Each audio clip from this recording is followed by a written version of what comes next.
my God.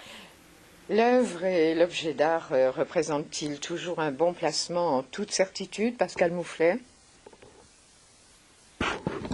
Écoutez, évidemment, il faut bien acheter. Donc, pour être certain, il faut s'entourer d'un maximum de garanties. Donc, faire une expertise par la personne qui vous vend, que vous achetiez en salle des ventes ou un antiquaire. Faites faire toujours une facture décrivant précisément ce qu'est l'objet. Et dans ce cas, au moins avoir en recours si on est déçu. Normalement, les œuvres d'art, c'est un excellent placement si l'achat est judicieux. On peut partir à rouge. Ah, on y est. Des modes s'instaurent régulièrement. Alors, Pascal Mouflet, est-ce que vous pouvez nous dire quelles sont les tendances actuelles? Avant, c'était la commode. Ce meuble est un meuble toujours privilégié des acheteurs. Il y a également les sièges qui sont peut-être un peu en désaffection. Enfin, quelles sont les modes actuels? Quelles sont les principales préoccupations des acheteurs? Écoutez, moi, dans mon créneau de mobilier 18e, on ne peut pas dire qu'il y ait de phénomène de mode. Les gens cherchent toujours un beau miroir, une belle commode, une paire de fauteuils. C'est sûr que la mode actuellement est vers le XXe siècle. Art déco, design, meubles des années 70. Donc là, véritablement, il y a un phénomène de mode. Moi, dans ma partie, il n'y a pas de mode. Le 18e, on ne peut pas dire que ce soit à la mode ou pas à la mode. On l'aime ou on ne l'aime pas. Stop. Pascal Mouflet, quel conseil d'achat donnez-vous à un jeune collectionneur, puisque les modes changent?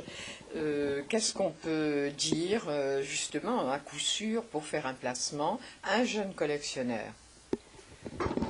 Un jeune collectionneur qui débute, d'abord qu'il aille vers son goût naturel, qu'il aille vers l'inclinaison de ce qu'il préfère, surtout pas qu'il essaye de suivre un courant ou une mode.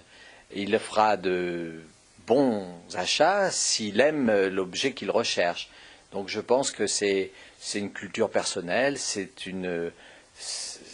au fond de soi-même, il faut aller vers les objets que l'on aime et obligatoirement, si ce n'est pas à la mode aujourd'hui, ça le sera dans 5 ans, 10 ans.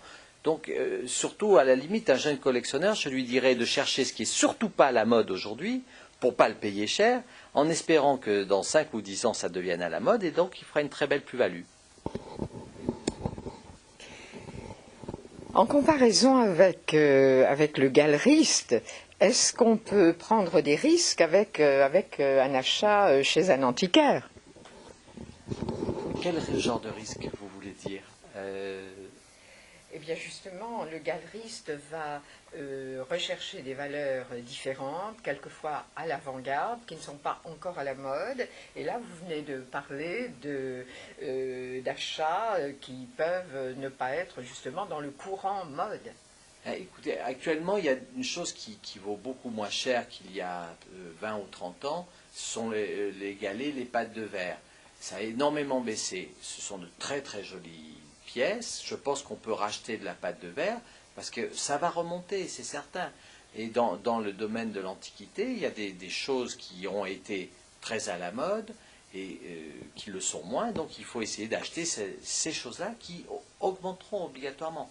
Vous savez, ce qui a valu cher à un moment revaudra toujours cher.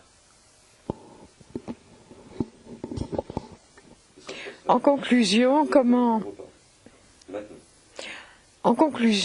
voyez-vous l'avenir du commerce des antiquités ici et ailleurs? Écoutez, moi je suis optimiste, il n'y a pas de raison d'être pessimiste.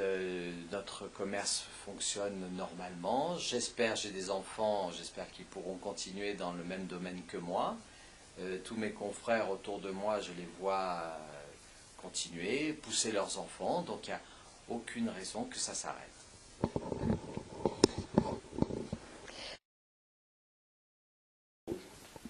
C'est rouge.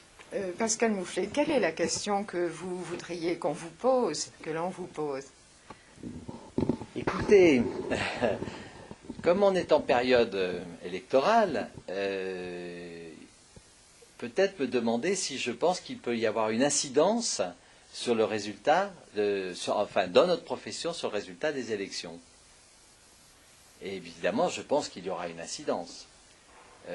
Notre profession s'attache plus à une attitude conservatrice, une profession qui correspondrait à une politique de droite qu'une politique de gauche qui risque, pour les biens culturels, de changer de politique ou imposer de nouveaux impôts, changer les taxes. Donc c'est certain qu'il y a une inquiétude. Pascal Mouflet, si vous étiez destiné à être le futur ministre de la Culture, comment élargiriez-vous et dans quel sens les propositions actuelles? Vaste, immense débat. J'ai toujours été surpris que dans les réserves des musées, il y ait à peu près, je crois, entre 80 et 90% des choses en stock. Il n'est exposé que 10% des œuvres d'art. Alors, peut-être les musées devraient-ils, comme aux États-Unis, dans les pays nordiques, vendre des pièces moyennes, et quand il se présente une œuvre exceptionnelle, pouvoir avoir les fonds nécessaires pour l'acheter sans être obligé de demander à un grand groupe multinational de le financer. Je pense que stocker 90% des œuvres d'art en France, c'est un peu ridicule parce que ça coûte cher de l'entretenir, ça coûte cher de le conserver, beaucoup de choses s'abîment, quelquefois des choses sont dérobées. Donc je pense qu'il y a une recherche qui est très proche de mon métier pour mieux gérer ces énormes stocks. Ça, je peux avoir répondu à nos questions. On vous parle. Alors, c'est bon. Pascal Mouflet, merci d'avoir répondu à nos questions. Mais non, Et, cher ami, non, merci non, de c'est la nous avoir conclusion. posé. C'est la conclusion, voilà. Bon, Ah non, c'est...